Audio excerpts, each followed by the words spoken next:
to Joy in Our Town. I'm your host, Dr. Mary Woolridge.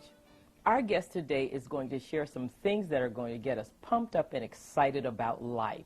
And here to share those things with us is Merrill. Welcome to Joy in Our Town. Hi, thanks for having me. Yes, and she is from Choose Joy, and she is a life coach. So she's going to share with us some of those awesome things that are going to help us. So tell us a little bit about how you got into this role.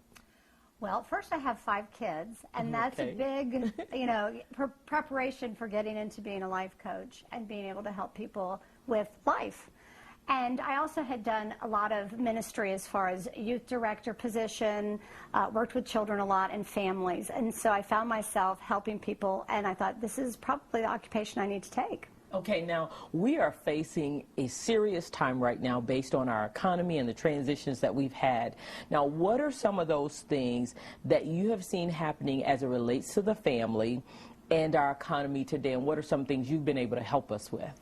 Well, these are really extraordinary times, and I think people are not quite sure what to do with some of the transitions that have happened within the family and the home. Okay. And a lot of those transitions have to do with job loss, maybe a reduced number of hours they're working, and with that, they are also, as people have had to move, they've had to change homes, maybe downscale, and with that too, you also have kids that have had to go into different school systems. They've either had to change school districts, maybe they were in private schools and now they have to go to a public school. Right. And some of the families even have to make decisions on, maybe not starting their child in preschool, the paid preschool Right. early enough. So the early education sometimes is hit too. You just have to decide where the dollars are going to go. Wow. So now, if that is the case, what are some of the initial reactions to the news of job loss as it relates to people or downsizing or lesser number of hours? What are some of the reactions that you're finding as you work with people?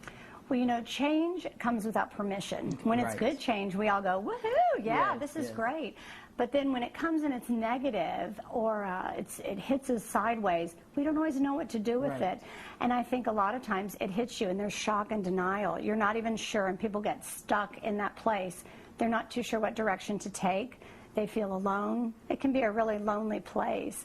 But change is the human equalizer. It happens to every single one of us. It doesn't matter whether you're in a well-off position or a low income. And this economy today has hit everybody across the board. Has hit everybody. And so here we are. It's hit everybody. Some of the emotions that we go through are just varied. What are some of those emotions that you're seeing among people as you're working as a life coach to kind of keep us pumped up to say it's not all that bad? Well, it's true. They come to me and they want to know they're going to live, and so we kind of have to work our way through it. This is almost like grief because it's loss. Okay. It's a loss of income, it's a loss of position, it's a loss of routine. You're used to getting up, and so a lot of times you have to walk through the grieving process, and you have the shock and the denial. And then you also have the fear and the anger that come in. You get a little angry, there's some blame. And then also once you get to that place where you're not waking up every day doing something, there can be loneliness and bitterness. And self-doubt, a lot of self-doubt. I've had a client that was in the mortgage industry his whole life, and then all of a sudden was in this position where he said, this is all I've ever done. And we've had to step back and say, there are other gifts and talents there. Let's see what else you're good at and how to make it work. Now, you talked about all the emotions, and I never really associated all of the emotions that you just talked about with some of the changes that people are facing, the grief, the denial, the gamut of emotions that people face. Now, what are some strategies and how do you handle job loss? What are you saying to people, or what does someone say in this time to help a person when they're faced with job loss or lifestyle changes?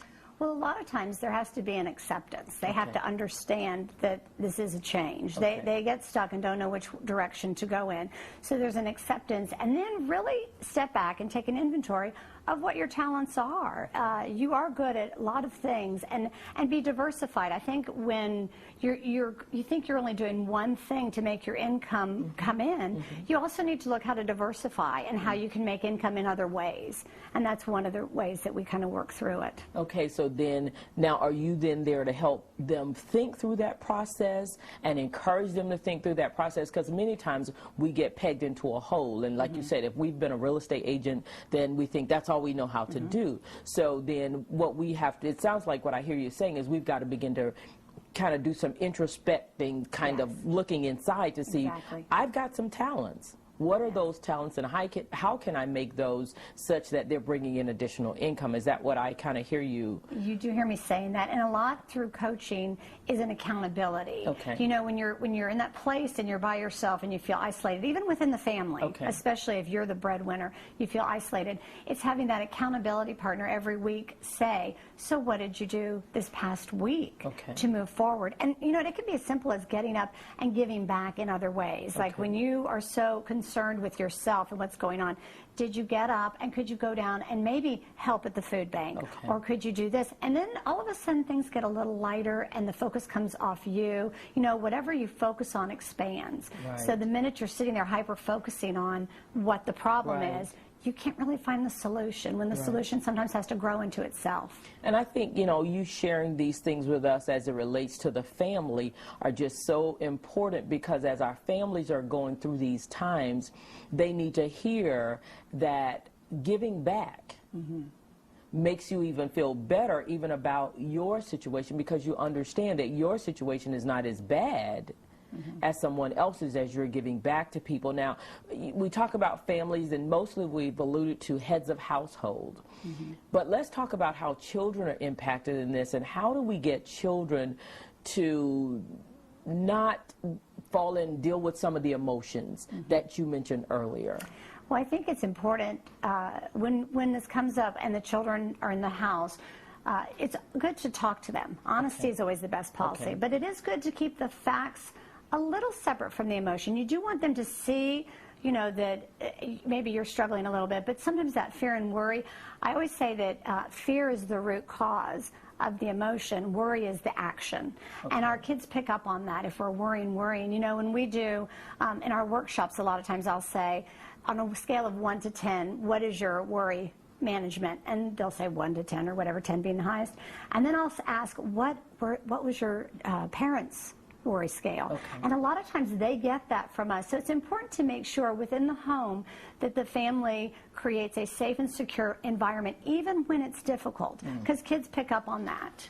And they do. They read into a lot of things that we don't even know. Oh, they do. Yes. And we haven't even said many times, but they read it and then they internalize it, and many times they act as a result of it. They do. And the other thing that I would add to that is we need to be very careful of what comes in the house. A lot of times, without even knowing it, we'll have the TV on and the news is on, and it's very dread and disaster and despair a lot of times, and the kids pick that up. And so it's important to watch what's coming in, what the dinner timetable discussion is, that there is positive influences coming in too. It's very important to focus on the positive and the gratitude. Okay, the positive and the gratitude. Now, when you talk about the positive and the gratitude, talk about the gratitude piece a little bit more. Well, we've heard a lot about, you know, everybody says, oh, I do a gratitude journal and I do this, but I do think it becomes, you need to have an attitude of gratitude. It's not just, you know, writing things down.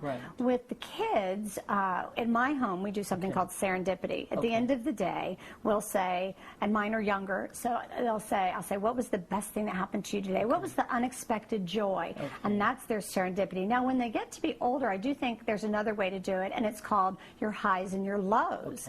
And then that allows older kids to express maybe their fears and worries, where you can say, what was the high point of your day? And they'll explain that. And then what was the low point? And the low point really is going to be something that they've probably been worried about, or something that came in that kind of shook their foundation. And so it gives you a forum to be able to discuss it with the kids. Okay, I like the way you do that, the highs and the lows. Yeah, because we all have them.